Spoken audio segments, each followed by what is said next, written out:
मालवगढ़ का राजा इंद्रसेन बहुत ही क्रोधी था। चापलूस दरबारियों की मंडली हमेशा उसे घेरे रखती थी। उनसे अपनी झूठी प्रशंसा सुनकर वह खुशी से फूला नहीं समाता था। वे चापलूस दरबारी महाराज इंद्रसेन की इस प्रकार से प्रशंसा किया करते थे। महाराज, आपकी कीर्ति चारों ओर दूर दूर तक फैली हुई है। मानव की तो बात ही छोड़िए, पशु तक आपके नाम से थर्राते हैं। महाराज, देवता भी भगवान के बाद आपको ही सर्वशक्तिमान मानते हैं। यह सुनकर राजा इंद्रसेन कहता है, हम किसी भगवान को नहीं मानते वानते, हम स्वयं भगवान हैं। इस धरती पर हर असंभव काम को भी हम संभव करके दिखला सकते हैं। उधर महारानी पद्मावती अपने महल में भगवान की पूजा अर्चना कर रही होती है। राजा इंद्रसेन अपने महल में पहुंचकर जब महारानी को भगवान की आराधना करते हुए देखते हैं तो वो कहते हैं, महारानी, हमारे होते हुए तुम किसी दूसरे की पूजा करो, यह तो सरासर हमारा अपमान है। महाराज, भगवान मेरे आराध्य देव हैं और आप मेरे सुहाग हैं। भगवान अपनी जगह हैं, आप अपनी जगह। आपका महत्व भी मेरे जीवन में कम नहीं है। फिर भी महारानी, हमें तुम्हारी ये पूजा वूजा अच्छी नहीं लगती है। महाराज, आपसे विवाह कर जब मैं मालवगढ़ आई थी, मुझे तभी पता चल गया था कि आप पक्के नास्तिक हैं। इसीलिए तभी मैंने आपसे इस बात का वचन ले लिया था कि आप कभी भी मुझे इस बात के लिए मजबूर नहीं करेंगे कि मैं भगवान की पूजा ना करूं। और मैंने भी आपको वचन दिया था कि मैं आपको भगवान की पूजा करने के लिए बाध्य नहीं करूंगी। क्या आप अपना ये वचन भूल गए? ओ महारानी, तुम हमें बार बार वे वचन याद दिलाकर बेबस सा कर देती हो। ना जाने किस मनहूस घड़ी में हमने तुम्हें वे वचन दिया था। राजा इंद्रसेन को कुत्ते पालने का बहुत ही शौक था और उन्होंने अपने राजमहल में कुछ कुत्ते पाल रखे थे। राजा के पूर्वजों के जमाने से यह प्रथा चली आ रही थी, इसलिए अपने शासन काल में राजा इंद्रसेन को भी अपने दरबार में एक राजकवि नियुक्त करना पड़ा।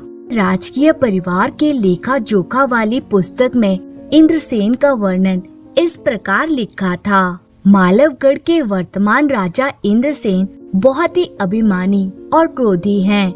उन्हें चाटुकारिता बहुत पसंद है। वे पक्के नास्तिक व कुत्ता प्रेमी हैं। उनके कुशासन में मालवगढ़ का अहित ही होगा। राजा इंद्रसेन का एक पुत्र था जिसका नाम सूर्यकेतु था। अपने पिता के जैसे युवराज सूर्यकेतु भी अत्यंत क्रोधी था। वे हर समय भोग विलास में ही डूबा रहता था। एक दिन राजा इंद्रसेन वन में शिकार खेलने गया। शिकार खेलकर जब वे अपने राज्य वापस लौटा तो रात हो चुकी थी। साथ ही साथ वर्षा भी शुरू हो गई थी, जिससे वह और उसका रथ पूरी तरह भीग गया। इंद्रसेन तो महल में जाकर भीगे वस्त्र बदलकर सो गया। उधर सारथी ने रथ को रथ खाने में ले जाकर खड़ा कर दिया। वर्षा में भीग जाने के कारण रथ की चमड़े से बनी गद्दी, चाबुक व लगाम सब फूल कर कोमल हो गए। रात के समय कुछ कुत्ते रथ खाने में घुसे और उन्होंने चमड़े से बनी गद्दी, चाबुक व लगाम को चबाना शुरू कर दिया।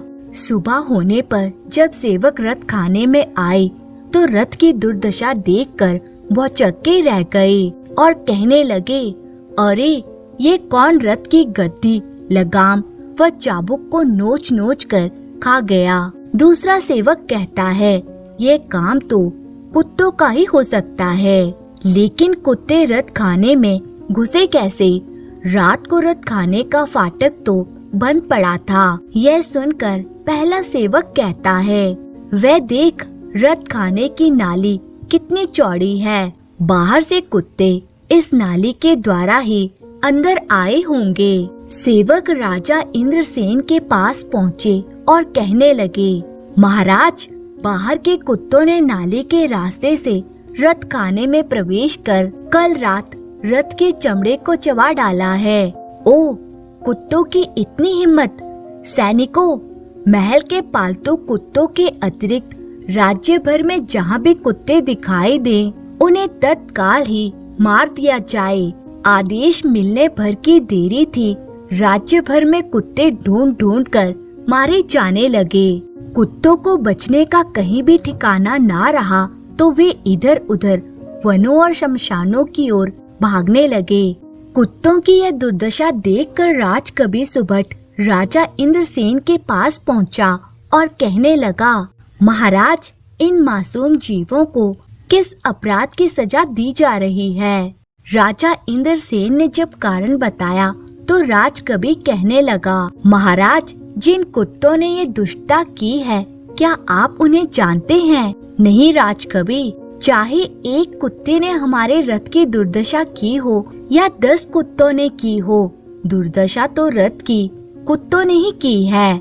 ऐसे दुष्ट जीवों को मरवा डालना ही ठीक है। महाराज, 2-4 अपराधियों के लिए कुत्तों की सारी जाति को दंड देना उचित नहीं है। जिसने अपराध किया है उसी को पकड़ना चाहिए। महाराज, मुझे पता चला है कि आपने महल के अपने पालतू कुत्तों को जीवन दान दे रखा है। राजकवि, वे मेरे पालतू कुत्ते हैं। उन्होंने रथ का चमड़ा नहीं खाया होगा, क्योंकि उन्हें तो महल में यूं ही पेट भर खाने को बढ़िया बढ़िया व्यंजन मिलते हैं, इसलिए उनके ऊपर मैं संदेह नहीं करता हूँ। महाराज, ऐसा करके तो आप पक्षपात कर रहे हैं। अपने पालतू कुत्तों को तो आप साधु जीव मानकर बचा रहे हैं और दुर्बल जीवों को मृत्यु के मुंह में भिजवा रहे हैं। आपको सबके साथ एक सा न्याय करना चाहिए। तो आप ये चाहते हैं राजकवि कि मैं अपने पालतू कुत्तों को भी मरवा डालूं? नहीं महाराज, मैंने ऐसा तो नहीं कहा है। मैं तो चाहता हूँ कि जब तक असली दोषी का पता नहीं लग जाता, तब तक उस दोषी के लिए सबको उत्तरदायी बनाकर दंड देना उचित नहीं है। राजकवि, तुम्हारे कथन से तो साफ साफ स्पष्ट हो रहा है कि हमारे महल के पालतू कुत्ते ही दोषी हैं। महाराज, ना तो बाहर के सब कुत्ते बुरे हैं और ना ही महल के सभी कुत्ते भले होंगे। सबकी निष्पक्ष जांच होनी चाहिए। संभव है महल के कुत्ते ही दोषी निकलें। नहीं नहीं, ऐसा कदापि नहीं हो सकता। मेरे पालतू कुत्ते ऐसा दुस्साहस नहीं कर सकते। यह काम बाहरी कुत्तों का ही है। महाराज, बाहरी कुत्ते रथ के बंद अहाते में कैसे घुसे होंगे? एक तो रथ खाने का फाटक बंद था, दूसरा चारों ओर पहरेदार थे। मुझे सबसे पहले आपके पालतू कुत्तों पर ही संदेह हो रहा है। राजकवि, क्या आप किसी उपाय से इस बात का पता लगा सकते हैं? जी महाराज, आप महल के पालतू कुत्तों को यहाँ बुलवाएं। मैं आपके सामने ही उनकी परीक्षा लेकर देखूंगा। ठीक है राजकवि जी। राजा इंद्रसेन के आदेश पर उसके पालतू कुत्तों को वहाँ पर लाया गया। राजकवि कहने लगा, महाराज, अब थोड़ा सा दूध और मट्ठा मंगवाइए। मट्ठा और दूध आ जाने पर राजकवि सुभट ने उन्हें एक साथ मिलाया। तत्पश्चात वे मिश्रण उन कुत्तों के सामने रख दिया और कुत्ते फटाफट वे सारा मिश्रण चट कर गए। उस मिश्रण को पीने के थोड़ी देर पश्चात ही कुत्ते उल्टी करने लगे और उनकी उल्टी के साथ ही चमड़े के टुकड़े बाहर आकर जमीन पर गिर गए। यह देखकर राजकवि कहने लगा, महाराज, देखिए, असली दोषी तो ये हैं जो आपका विश्वास पात्र बनकर महल में चैन से रह रहे हैं और इनके कुकर्मों का फल बेचारे निर्दोष जीव भोग रहे हैं। महाराज, भली भांति जांच पड़ताल करके ही दोषी को दंड देना राजधर्म है। इसलिए मेरा अनुरोध है कि महल से बाहर के कुत्तों की हत्या बंद करवा दी जाए और महल के कुत्तों को ही दंड दिया जाए। आप ठीक कह रहे हैं राजकवि जी, असली चोर अब पकड़े गए हैं। इंद्रसेन के आदेश पर महल के पालतू कुत्तों को उसी समय मार दिया गया। राजा इंद्रसेन कहने लगे, राजकवि, आज तुमने उचित निर्णय करके हमारा दिल जीत लिया है।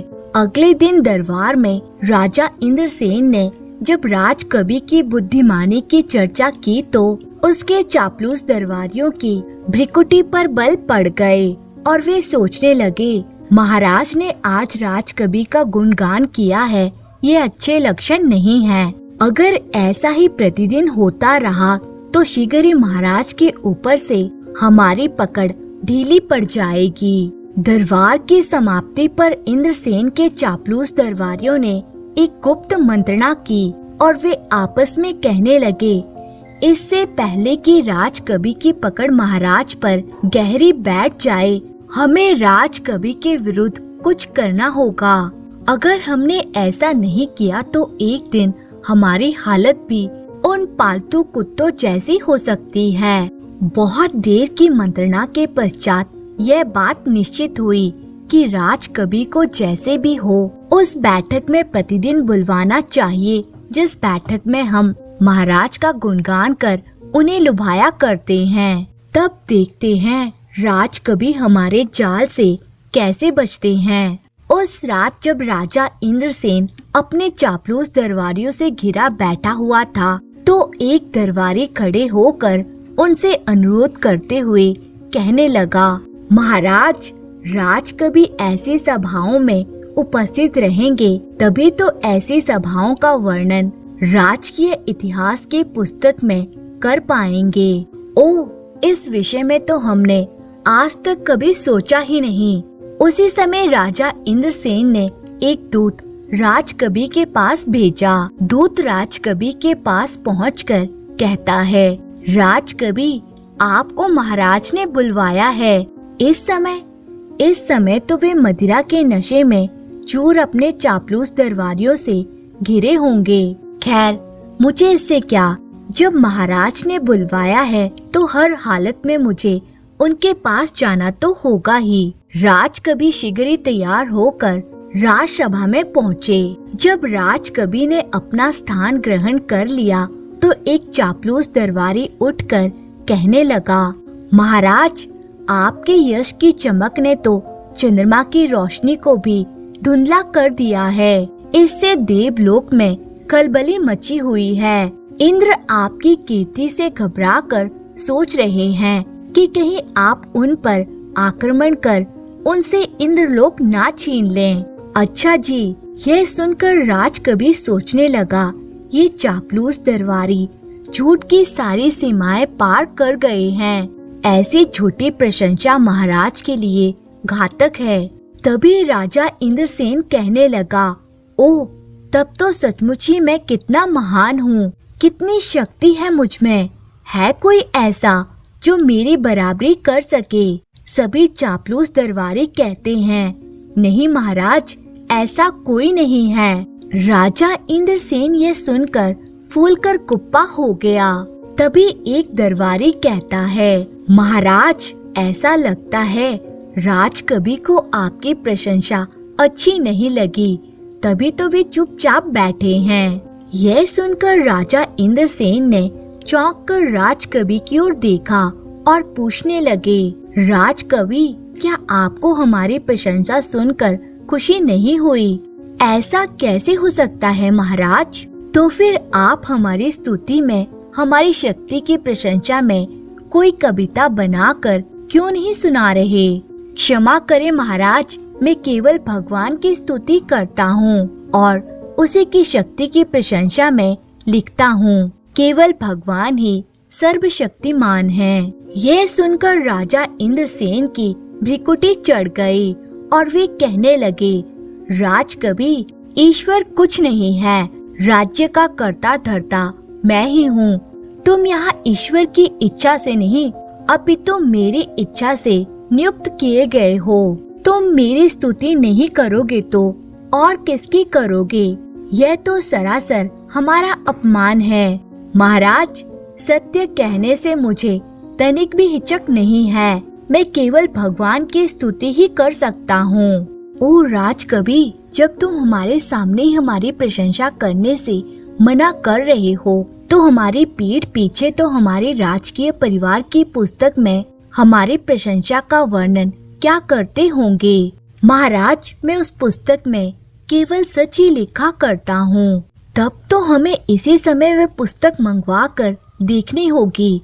क्षमा करें महाराज, वह पुस्तक आपके लिए नहीं बल्कि आपकी आने वाली पीढ़ी के लिए लिखी जा रही है। आपका वह पुस्तक पढ़ना उचित नहीं है। चुप रहो, हमें आदेश ना दो। सेवक, तुम इसी समय राजकवि के महल में जाओ और वहाँ से उस पुस्तक को लेकर आओ जिसे आजकल राजकवि लिख रहे हैं। महाराज का आदेश पाते ही सेवक वे पुस्तक लेने चला गया। सेवक कुछ ही देर में राजकवि के महल से वे पुस्तक लेकर वापस राजसभा में पहुंचा। राजा इंद्रसेन ने उस पुस्तक को खोलकर पढ़ना शुरू किया जिसमें लिखा था, मालवगढ़ का तत्कालीन राजा इंद्रसेन बहुत ही अभिमानी और क्रोधी है। उन्हें चाटुकारिता बहुत पसंद है। वे पक्का नास्तिक व कुत्ता प्रेमी है। उनके कुशासन में मालवगढ़ का अहित ही होगा।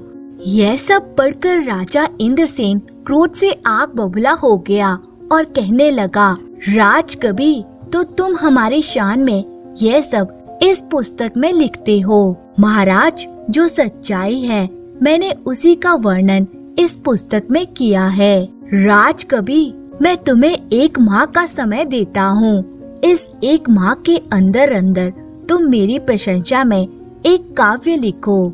यदि तुमने ऐसा नहीं किया तो 1 माह पश्चात तुम्हें फांसी पर लटका दिया जाएगा। यह सुनकर राजकवि सोचने लगा, इस समय महाराज मदिरा के नशे में हैं, इसलिए इस समय इनसे कुछ कहना इनके गुस्से को और भड़काना है। मेरा चुप रहना ही बेहतर है। राजा इंद्रसेन ने हाथ में पकड़ी पुस्तक को फाड़ दिया। राजकवि कहने लगा, महाराज, ये आपने क्या किया? इस बेहुदा पुस्तक का ऐसा ही अंजाम ठीक है। राजकवि अपमानित सा वहाँ से लौट आया। इधर दरबारी खुश थे यह सोचकर कि उन्होंने महाराज को राजकवि के विरुद्ध भड़का दिया और अब उन्हें राजकवि की ओर से किसी प्रकार का खतरा नहीं होगा।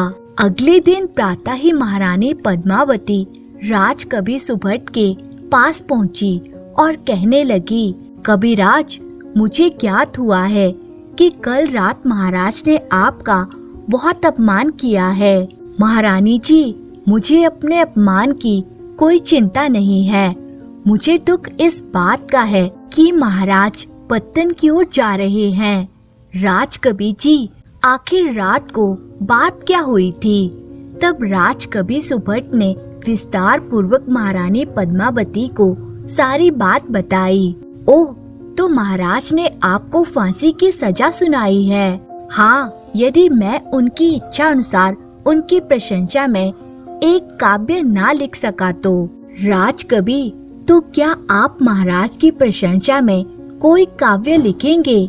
नहीं महारानी जी, मैं अपनी आत्मा की हत्या करके ऐसे किसी काव्य की रचना नहीं करूँगा। मैं कवि हूँ। मनुष्यों को सही मार्ग पर चलने की प्रेरणा देना मेरा कर्तव्य है। मैं मनुष्य के पतन के लिए उसकी झूठी प्रशंसा कैसे कर सकता हूँ? राजकवि जी, आपने साहस करके महाराज के सामने उनके पालतू कुत्तों के विरुद्ध सत्य बात कही थी, तो मुझे यह सोचकर बहुत प्रसन्नता हुई थी कि चलो कोई तो महाराज के सामने सच कहने का साहस कर सका। मुझे ऐसे लगा था कि आप महाराज को सही राह पर ला सकते हैं, पर अचानक महाराज ने आपके विरुद्ध घोषणा करके मेरी सारी आशाओं को धूल में मिला दिया है। मुझे आपके लिए बहुत दुख हो रहा है। महारानी जी, होने को कौन टाल सकता है? शायद मेरी किस्मत में फांसी खाकर ही मरना लिखा है। महारानी दुखी हृदय से राजकवि के पास से लौट गई और सोचने लगी, जैसे भी हो राजकवि जैसे योग्य व्यक्ति को फांसी पर लटकाने से बचाना ही चाहिए। लेकिन कैसे बचाया जाए?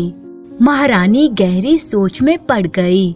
सहसा उन्हें बहुत पुरानी वे घटना याद हो आई जब राजा इंद्रसेन के साथ उनका विवाह हुआ था और वे विदा हो रही थी। जब रानी पद्मावती अपने कुल गुरु से आशीर्वाद लेती है तो कुल गुरु कहते हैं, बेटी पद्मा, तुम्हारे जीवन में यदि कोई कठिन अवसर आ पड़े तो तुम निसंकोच होकर मेरे पास चली आना।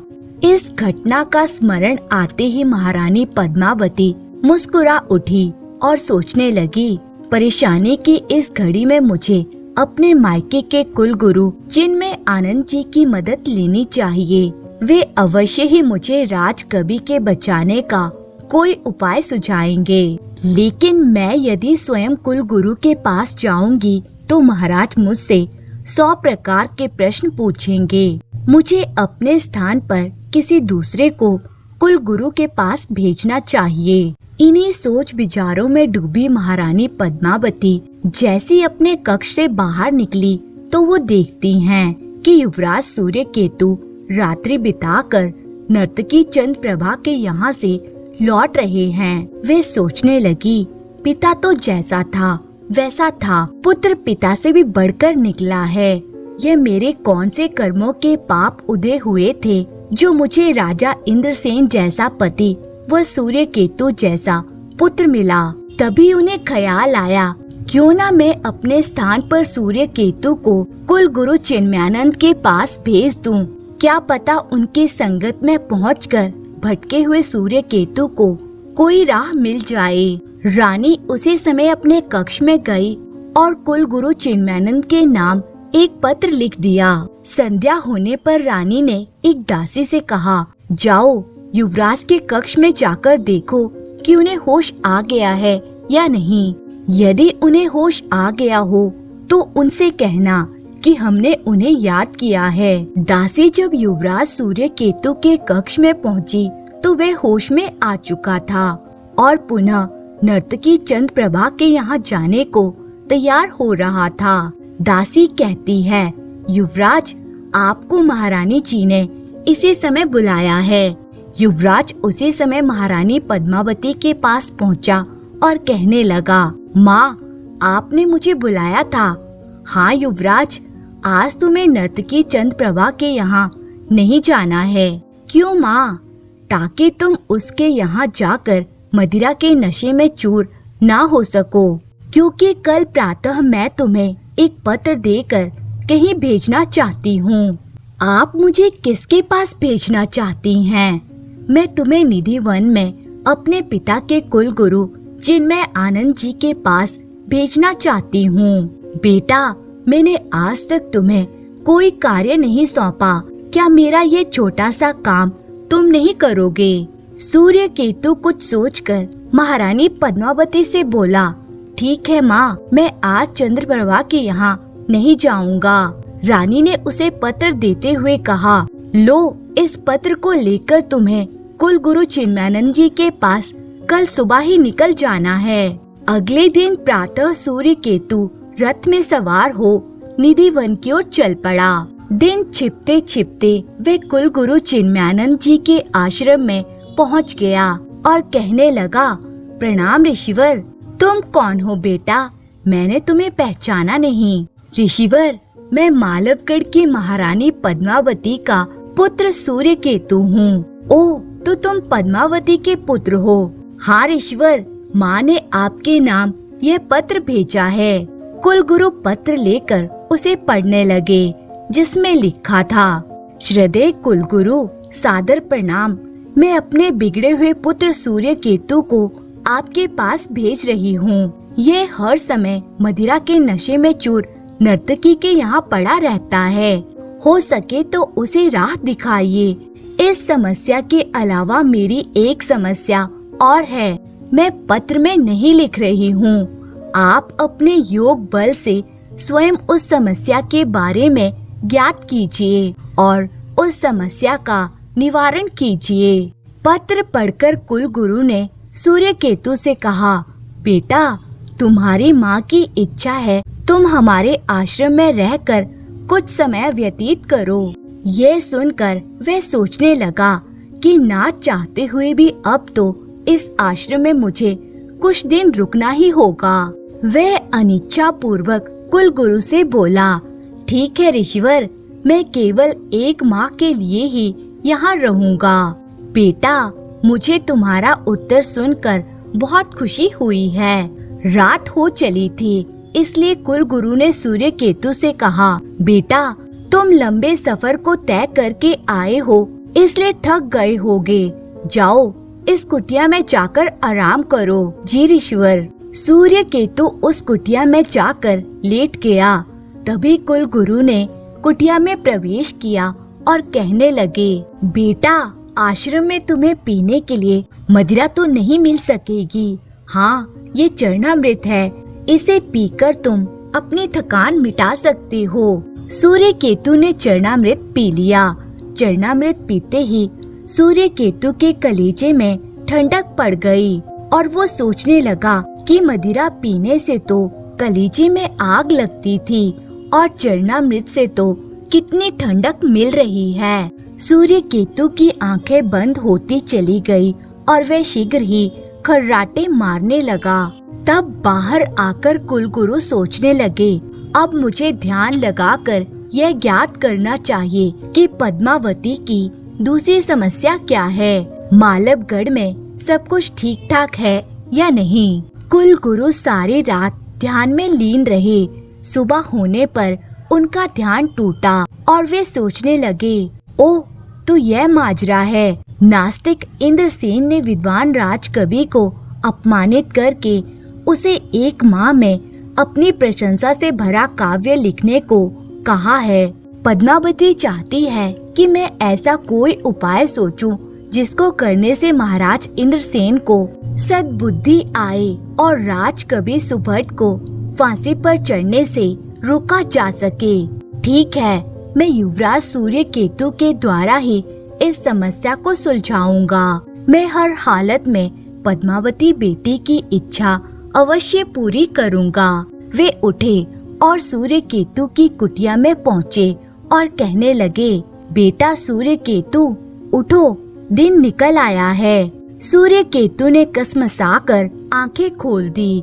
बेटा, रात की नींद कैसी आई? पता नहीं आपके द्वारा दिए चरणामृत में क्या जादू था। उसे तो मेरे ऊपर मदिरा से ज्यादा नशा छा गया, जिसके फल स्वरूप मैं चैन की नींद सो पाया। बेटा, मदिरा तामसी प्रवृत्ति का घोतक है, जबकि चरणामृत सात्विक प्रवृत्ति का घोतक है। आज तक तुम तामसिक वातावरण में जीवन गुजारते आए हो, इसलिए सात्विक वातावरण को अभी तुमने भोगा नहीं है। ऐसे वातावरण को भोगने से स्वर्ग जैसा सुख पाओगे। उस दिन कुलगुरु ने सूर्यकेतु को अपने पास बिठाकर हवन किया और सोचने लगे, इस पवित्र हवन के धुएं से सूर्यकेतु की आंखों में छाई वासना का पर्दा हट जाएगा। हवन के समाप्ति पर सूर्यकेतु ने कुलगुरु के चरण स्पर्श किए और कहने लगा, ऋषिवर, मैंने आज तक किसी के चरण स्पर्श नहीं किए हैं। आज आपके चरण स्पर्श करते हुए मुझे विचित्र अनुभूति का एहसास हो रहा है। सूर्यकेतु, मुझे खुशी है कि तुम्हारे अंदर अच्छे संस्कार जागृत हो रहे हैं। कुलगुरु पास ही उसे गंगा नदी में स्नान करने के लिए ले गए। प्रतिदिन कुलगुरु सूर्यकेतु को साथ बिठाकर विभिन्न प्रकार के हवन करते, उसे ध्यान लगाना और योग साधना भी सिखाते। कुलगुरु का यह मानना था कि यह सब करने से सूर्यकेतु की सोई हुई बुद्धि जागृत हो जाएगी। कुलगुरु प्रतिदिन सूर्यकेतु को अभिमंत्रित किया हुआ चरणामृत पिलाते। 1 माह पूरा होने पर सूर्यकेतु कहने लगा, ऋषिवर, आपने मेरे सोए हुए संस्कार जगाकर मुझ पर बहुत बड़ा उपकार किया है। मैं आपका बहुत आभारी हूँ। सूर्यकेतु, मैं तो साधन मात्र हूँ। मेरा जो कार्य था वे मैंने पूरा किया है। ऋषिवर, मैंने आज तक अपना जीवन व्यर्थ के कार्यों में बिताया है। ये सोच सोचकर मुझे गलानी का अनुभव हो रहा है। आप बताइए, उस गलानी से मुक्ति पाने के लिए मैं क्या करूं? इसके लिए तुम्हें मालवगढ़ जाकर अपनी बुद्धिमानी से अपने पिता को सही मार्ग पर लाना होगा। वे चापलूस दरबारियों के बहकावे में आकर राजकवि को फांसी पर चढ़ाने की घोषणा कर चुके हैं। हाँ ऋषिवर, मैंने भी इस बात का जिक्र नर्तकी चंद्रप्रभा के मुंह से सुना था। सूर्यकेतु, अपने नास्तिक पिता को राह पर लाकर उसके मन में ईश्वर के प्रति विश्वास पैदा करो, आदर पैदा करो। ऐसा करने से ही तुम्हारा, तुम्हारे पिता का व तुम्हारे राजवंश का भला होगा। सूर्यकेतु ने तुरंत कुलगुरु के चरण स्पर्श किए। कुलगुरु उसे आशीर्वाद देते हुए कहने लगे, हमेशा खुश रहो, ईश्वर तुम्हारा भला करे। राजगुरु से विदा लेकर सूर्यकेतु अपने राज्य मालवगढ़ लौट गया। जब सूर्यकेतु मालवगढ़ पहुंचा तो उसने पहुंचते ही अपनी माँ के चरण स्पर्श किए। ये देखकर रानी पद्मावती कहने लगी, सूर्यकेतु, तुम कब से चरण स्पर्श करने लगे? माँ, तुमने मुझे भेजा ही ऐसी जगह था जहाँ से मैं ऐसे अच्छे संस्कार धारण करके वापस लौटा हूँ। बेटा, तुम्हारा बदला हुआ रूप देखकर मुझे बहुत खुशी हो रही है। चलो, तुम्हारा तो कायाकल्प हो गया, पर राजकवि की उलझन तो अभी वैसी की वैसी ही है। माँ, फिक्र ना करो, मैंने उस समस्या का हल भी सोच लिया है। सूर्यकेतु उसी समय राजकवि सुभट के पास पहुंचा और कहने लगा, राजकवि, आप मुझे यहाँ देखकर हैरान हो रहे हो। इसका कारण मैं जान रहा हूँ, पर मैं पहले जैसा नहीं रहा हूँ। राजकवि कहने लगा, यह तो बड़ी प्रसन्नता की बात है युवराज। कहिए, मेरे यहाँ आप कैसे पधारे?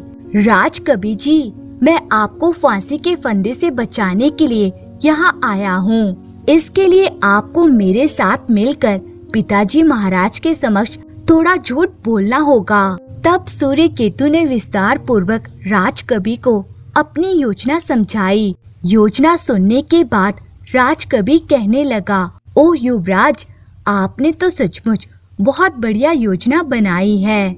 अगले दिन सूर्यकेतु की योजना के अनुसार एक सेवक बदहवास सा राजा इंद्रसेन के पास पहुंचा और कहने लगा, महाराज, अनर्थ हो गया। उद्यान में घूमते युवराज सूर्यकेतु को सर्प ने डस लिया है। क्या?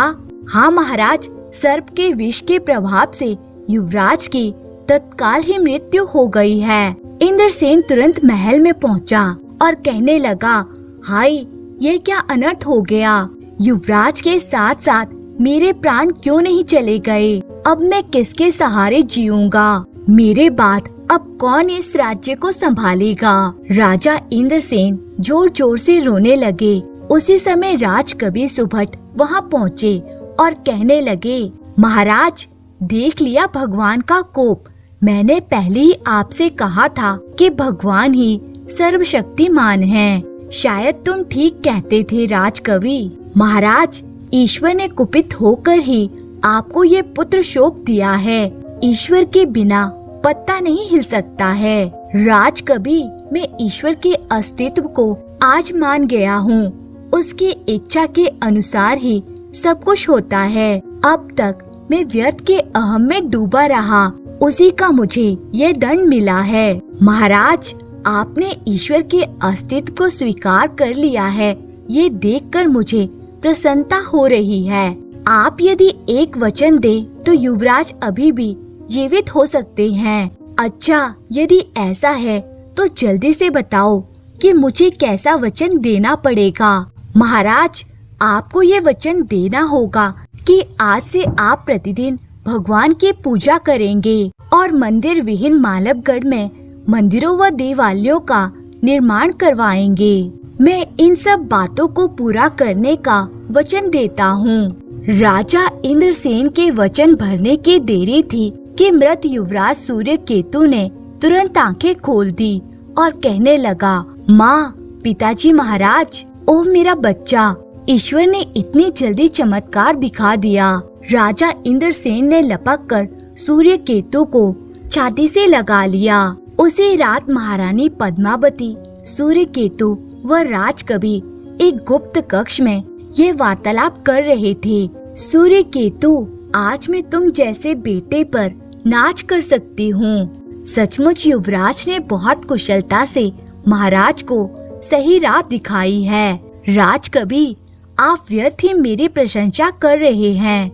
नहीं युवराज, सही बात की प्रशंसा करनी ही चाहिए। तुमने योग अभ्यास से शरीर को बिल्कुल ऐसा निश्चल और निष्पन्न बना लिया कि सभी समझ बैठे कि सचमुच सर्प के काटने से तुम मर गए हो। राजा इंद्रसेन ने अगले दिन से ही नगर में मंदिर बनवाने प्रारंभ करा दिए। अगले दिन राजकवि महाराज के पास आया और कहने लगा, महाराज, आपका मुझे दिया 1 माह समाप्त हो गया है, पर मैं आपकी प्रशंसा में काव्य की रचना नहीं कर पाया हूँ, इसलिए मैं आपका दोषी हूँ। आप मुझे सहर्ष फांसी पर लटकवा सकते हैं। राजकवि, तुम मुझे और ज्यादा शर्मिंदा ना करो। मेरी प्रशंसा में काव्य लिखने की अपेक्षा अब तुम ईश्वर की स्तुति में महाकाव्य लिखो। ठीक है महाराज, मैं ऐसा ही करूँगा, पर मेरा भी आपसे एक अनुरोध है। आप चाटुकार दरबारियों की मंडली से छुटकारा पाकर सही प्रकार से राजकाज में ध्यान लगाइए। राजकवि जी, मैं ऐसा ही करूँगा। राजा इंद्रसेन अब चापलूसों को मुंह नहीं लगाता था। उसने पूरे ध्यान से राजकाज को संभालना प्रारंभ कर दिया। महल में जब मंदिर का निर्माण कार्य पूरा हो गया तो राजा इंद्रसेन सपरिवार मंदिर में पूजा करने आया और देवी माँ की कृपा से वे सुख पूर्वक जीवन बिताने लगा। तो दोस्तों, आपको ये कहानी अच्छी लगी हो तो लाइक और कमेंट जरूर करें और इसी तरह की मजेदार कहानियाँ देखने और सुनने के लिए चैनल को सब्सक्राइब करें। धन्यवाद।